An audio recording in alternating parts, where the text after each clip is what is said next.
Assalamualaikum warahmatullahi wabarakatuh. Kembali lagi bersama saya Abdul Wahid Ansari.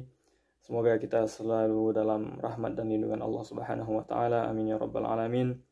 A'udzu billahi minasyaitonir rajim. Bismillahirrahmanirrahim. Yarfa'illahu allazina amanu minkum wallazina utul ilma darajat. Allah Ta'ala akan mengangkat derajat orang yang beriman dan berilmu dengan beberapa derajat.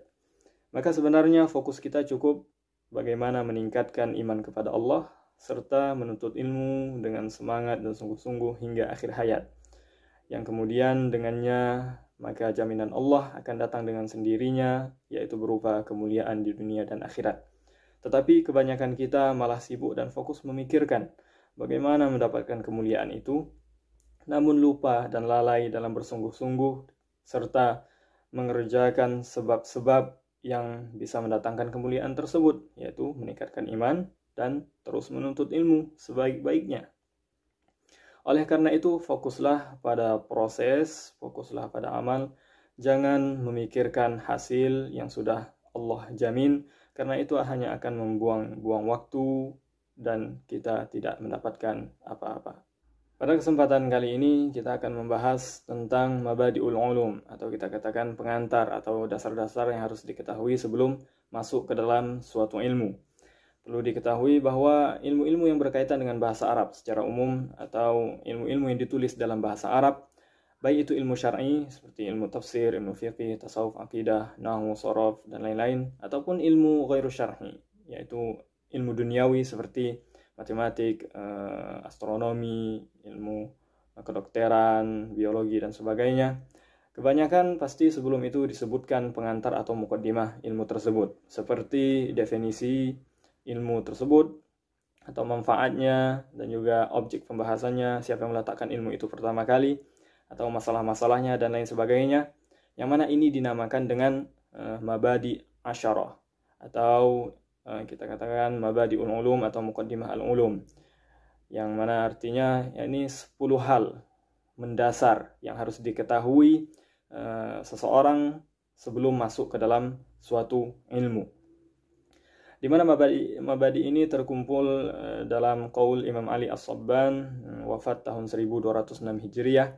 Inna mabadi'a kulli fannin asyarah, al-haddu wal mawdu'u thumma thamarah, wa nisbatun wa fadluhu wal wadi'u, wal ismu al-istimdadu hukmu syari'i, masailun wal ba'du bil ba'di iktafa, wa man daral jami'a hadza syarafa.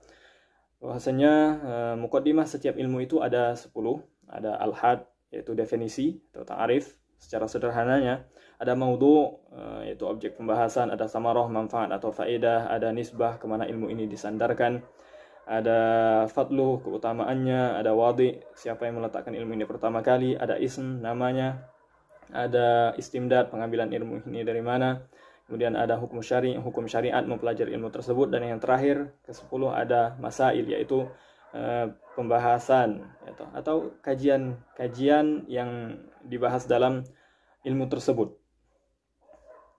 Bagi thalibul ilmi sebenarnya mengetahui sebagiannya saja, yang terpenting seperti ta'arif atau maudhu, objek pembahasan, manfaat, itu sudah cukup. Akan tetapi jika ingin mendapatkan kemuliaan yang lebih, yaitu wa man daral jami'a hadza syarafa, maka hendaknya mengetahui semuanya.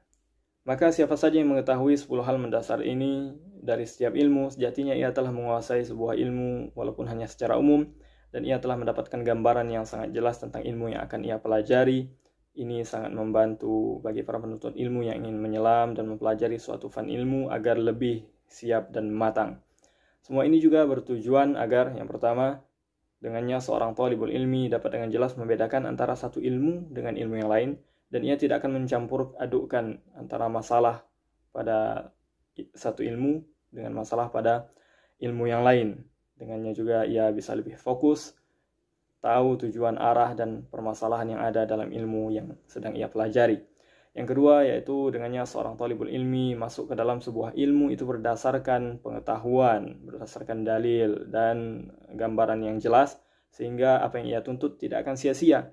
Kenapa? Karena jika seorang thalibul ilmi menuntut suatu fan ilmu, tapi ia tidak mengenal hakikat ilmu tersebut, apa faedahnya, apa masalah yang ada di dalamnya, apa yang akan ia dapat dengan ilmu tersebut, maka akan menimbulkan kesia-siaan, di mana sia-sianya yaitu ia akan menghabiskan banyak waktu belajar, tapi ia tidak akan mendapatkan apa-apa, karena sejatinya memang ia tidak paham kenapa ia menuntut ilmu tersebut, apa hakikat ilmu tersebut, dan apa yang akan ia dapatkan, serta apa dan kemana arah ilmu tersebut. Adapun yang ketiga yaitu dapat meningkatkan semangat dan istiqomah. Kenapa? Karena kita ketika mengenal sesuatu dengan baik, maka kita akan mudah mencintainya. Begitu pula dengan ilmu. Ketika kita tahu ilmu yang kita pelajari, oh manfaatnya begini, ini yang akan kita dapat nanti, oh ini masalah-masalah yang ada di dalamnya, itu akan membangkitkan gairah dan semangat kita dalam menuntut ilmu. Dan juga seperti kata pepatah, tak kenal maka tak sayang maka tak cinta, maka begitu pula dengan ilmu. Kita tidak akan bisa mencintai sebuah ilmu ketika kita belum mengenalnya secara baik dan benar. Begitu juga ketika kita ingin istiqomah terhadap sesuatu, maka kenalilah dulu hakikat sesuatu tersebut. Maka dari itu, dalam video ke depan, kita akan membahas tentang mabadi asyarah atau 10 hal yang harus diketahui sebelum masuk ke dalam suatu ilmu, khususnya ilmu syar'i, seperti nahwu, sharaf, tafsir, fiqih, akidah, dan lain sebagainya. Dan cukup sekian video kali ini. Mohon maaf apabila ada kesalahan dan kekurangan. Saya akhiri. Allahumma salli wa sallim ala Sayyidina Muhammad wa ala ali Sayyidina Muhammad. Wassalamualaikum warahmatullahi wabarakatuh.